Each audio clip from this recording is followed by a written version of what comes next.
Hi. So I would typically share this talk with you in person, but nothing is typical this year. So I am trying out a new strategy. Often we craft our sentences or we select our words casually or perhaps flippantly, but this sloppy approach can result in blurring of meaning and thinking and engaging. So words matter because they have power. Oh, it worked, see? Words have the power to effectively and compellingly communicate, to influence what we think and how we think, and to shape our relationships and our interactions. There is an art, a gratification, self-actualization in finding the perfect word, the exact and true word that most fully and accurately describes what we are thinking, imagining, or hoping to convey. The pursuit of the precise word is a quest. We want to clearly communicate, and we want to dazzle. The inclusion of vivid, exact, and compelling adjectives, nouns, adverbs, and verbs transform communication. We more effectively share our hearts and our minds, and we also retain the engagement of our audience, the reader or the listener. When we speak, we know we have about 60 seconds to capture our audience's attention and establish credibility, orient them to our topic, and motivate them to listen. We have to be compelling and concise. In The Great Gatsby, F. Scott Fitzgerald described Gatsby's first visit to Tom Buchanan's house like this. And so it happened that on a warm, windy evening, I drove over to East Egg to see two friends whom I scarcely knew at all. Their house was even more elaborate than I expected, a cheerful red and white Georgian colonial mansion overlooking the bay. The lawn started at the beach and ran toward the front door for a quarter of a mile, jumping over sundials and brick walks and burning gardens. Finally, when it reached the house, drifting up the side in bright vines as though from the momentum of its run, the front was broken by a line of French windows, glowing now with reflected gold, and wide open to the warm, windy afternoon. From Fitzgerald's description, we can imagine, we can picture Tom Buchanan's house. Now, we might not be striving to write a great American novel, but we might be hoping to write an article that is accepted for publication in a peer-reviewed academic journal, or we might have to present in an upcoming board meeting. So particularly in our writing or formal communication, avoid weak be verbs, is, was, were, will be, have been, am, are, and plunge into the adventure of identifying the exact word that most accurately and fully conveys our thoughts. If we do this successfully, we also won't need very as an adjective to modify our noun or adverb to modify our verb. Then the words we do select will be more active, and we will automatically be more concise and maintain the attention or engagement of our audience. Did you notice how Fitzgerald wrote that the lawn jumped or drifted, not is jumping or was drifting? And he selected the word elaborate to describe the house rather than very fancy. These are examples of avoiding be verbs and the use of very as a modifier. For additional examples for more precise word choice, can you see this? Here is a list of some suggested substitutions to avoid the need for very. Another example with even more detail. Have you seen this emotional granularity map before? It's used to help us identify and name the accurate emotions we might be feeling in any given moment. Perhaps right now you're over here in the green area, bad, bored, indifferent. Well, this is another tool to practice moving from the inside circle of generic or ambiguous word choice to the outside of the circle or more exact and precise words. One final example, what if we said that the leader made a smart decision?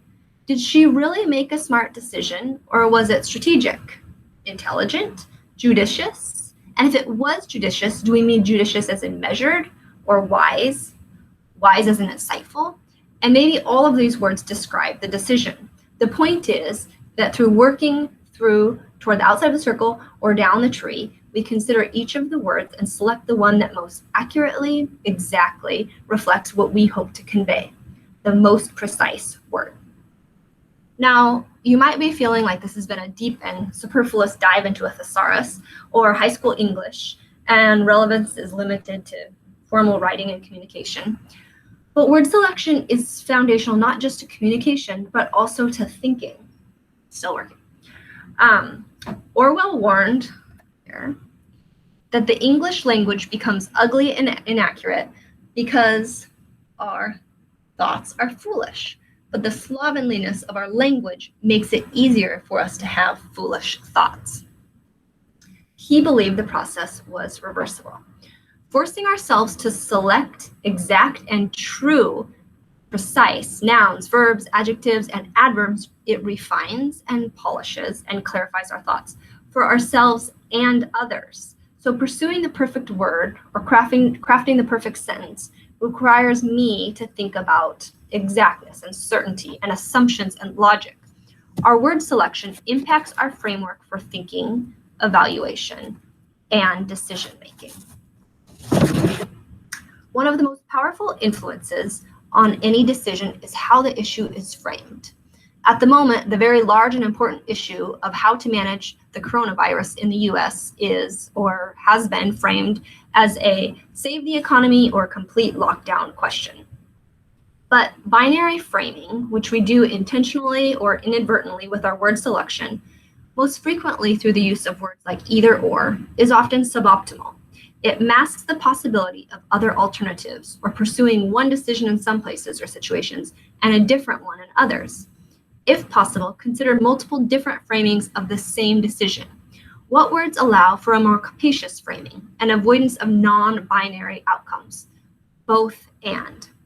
In addition to avoiding either or wording, obviously only when appropriate, another potential word swap related to framing and avoiding binary writing and thinking, you have likely encountered the switch before, the significance of selecting your conjunction, whether an and or a but is more accurate. I'm going to be a nerd here and see my phone. Any Schoolhouse Rock fans out there? Conjunction, junction, what's your function, right? Okay, let's see.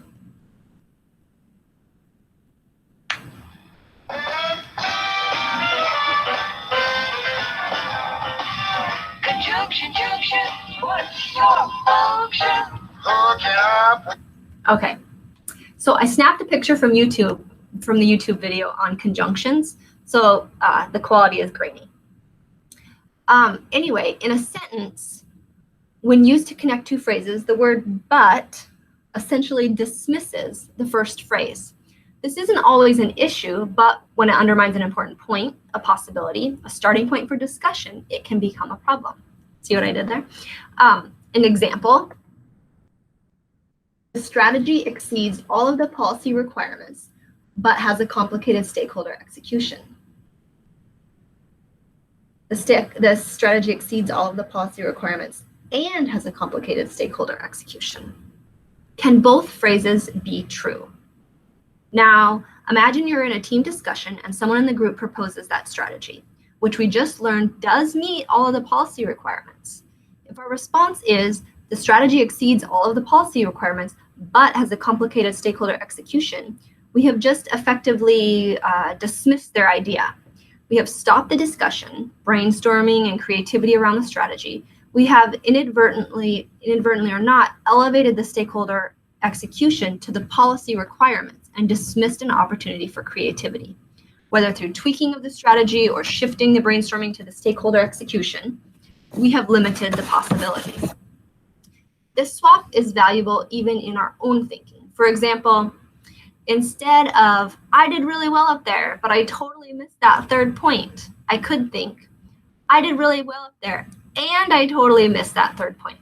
So notice how the first sentence dismisses the fact that I did well and focuses on the mistake, while the second allows both points to be true. The use of an and could be interpreted more as a yes and. This classic improv phrase captures an important principle. Accepting is not the same as agreeing.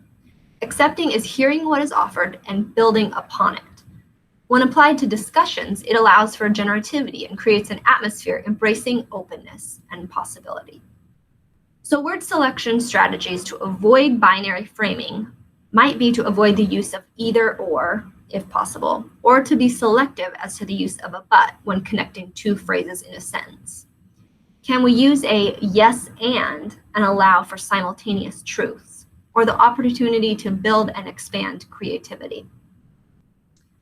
Speaking of simultaneous truths, our human impulse is to seek absolutes. Certainty offers security, especially in uncertain times. But the process of selecting the precise word demands that we evaluate our actual degree of certainty.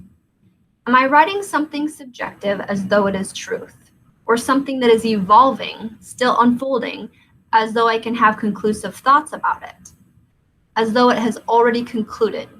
Am I selecting wording that represents an appropriate degree of confidence? Remember our curiosity and epistemic humility.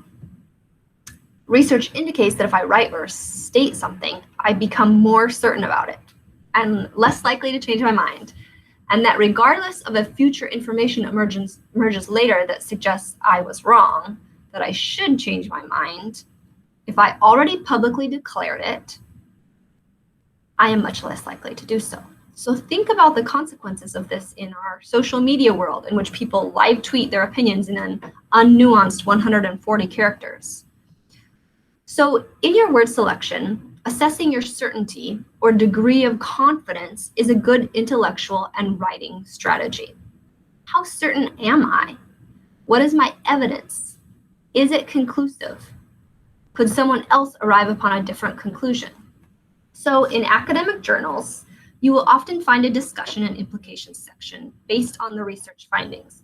But you will notice most often authors use sentences like the research findings suggest or the results indicate.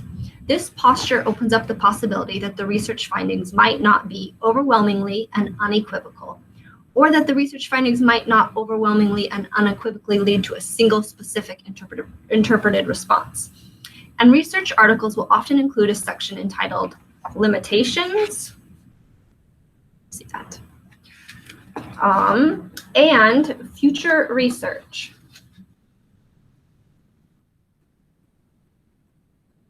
Because our research design and our thinking have limitations, biases, and they need future research, additional information, analysis for further understanding, refining, and application.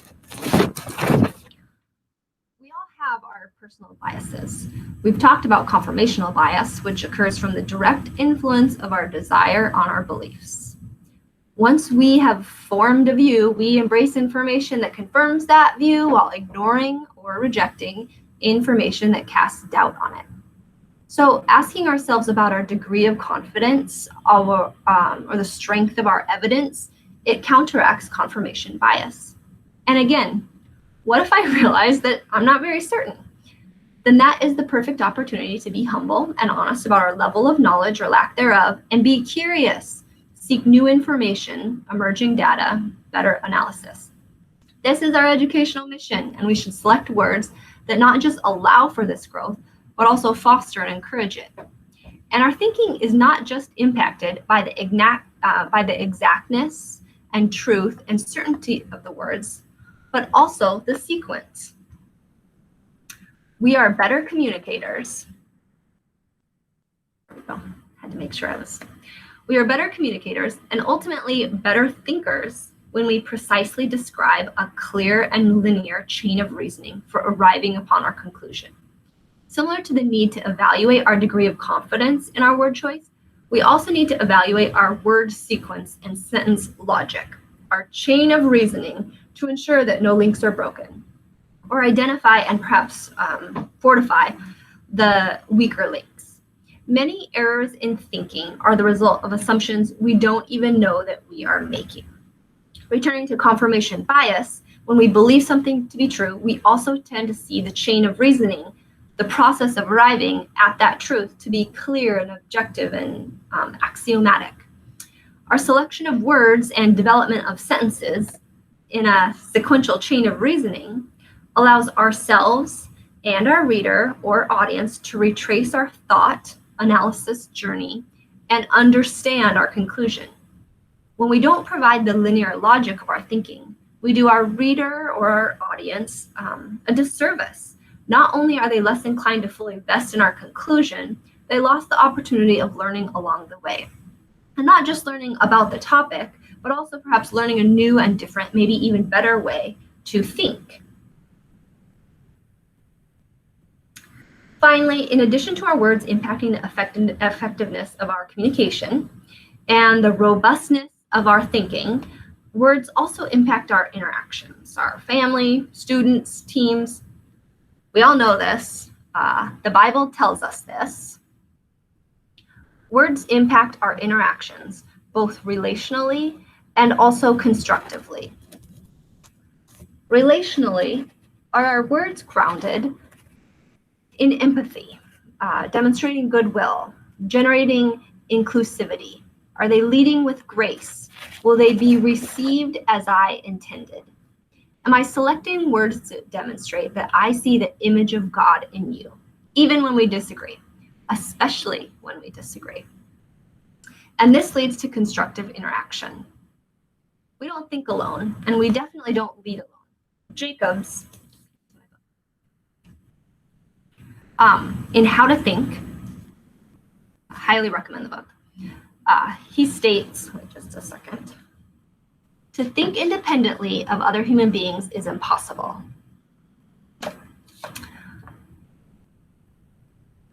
if it were possible, it would be undesirable. Thinking is necessarily, thoroughly, and wonderfully social. So we have referenced Benjamin Franklin, right? And his use of I might be wrong, because he knew he might be wrong, going back to evaluating our degree of confidence, which we discussed earlier. So priming himself to change his mind, and also indicating to his peers that he was genuinely soliciting their disagreement and their pushback. This is how precise word choice can lead to constructive relationships, which results in our improved thinking through challenged assumptions. One effective strategy is to seek out the smartest, most sensible, most fair-minded representative of the position with which you disagree to understand their position, to humanize them, right? Then, as we have discussed before, assume goodwill, attempt to retrace their chain of reasoning. What assumptions, what chains link together so that the conclusion upon which they are arriving is natural, somewhat reasonable. Most people aren't totally unreasonable. They have lived experiences, values, various inputs, reasons for arriving upon their conclusion. And again, our listening and acknowledging and trying to understand doesn't mean we believe that they are right, but that they might not be entirely, totally in every link of their chain of reason, not totally wrong. And forces us to confront certain truths about ourselves that perhaps I'm wrong. And in our shared humanity, we can imagine ourselves in someone different than we currently are, with different lived experiences, values, input, someone with a different plausibility structure. And once we imaginatively place ourselves within the frame of another mind, then our own views come to seem not inevitable.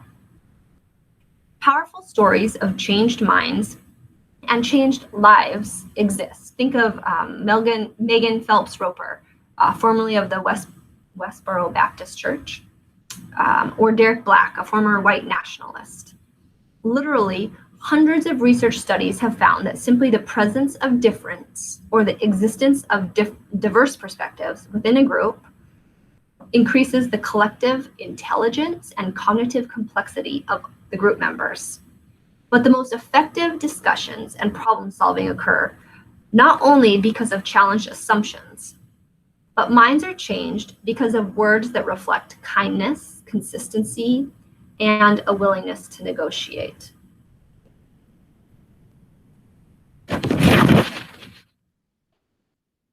So words matter because they have power. Words have the power to effectively and compellingly communicate, to influence what we think and how we think, and to shape our interactions relationally and constructively. I would encourage us to craft our sentences, select our words attentively, precisely, attempt to see finding the perfect word as an art, the pursuit of the precise word as a quest, and the foundation for how we think and how we interact.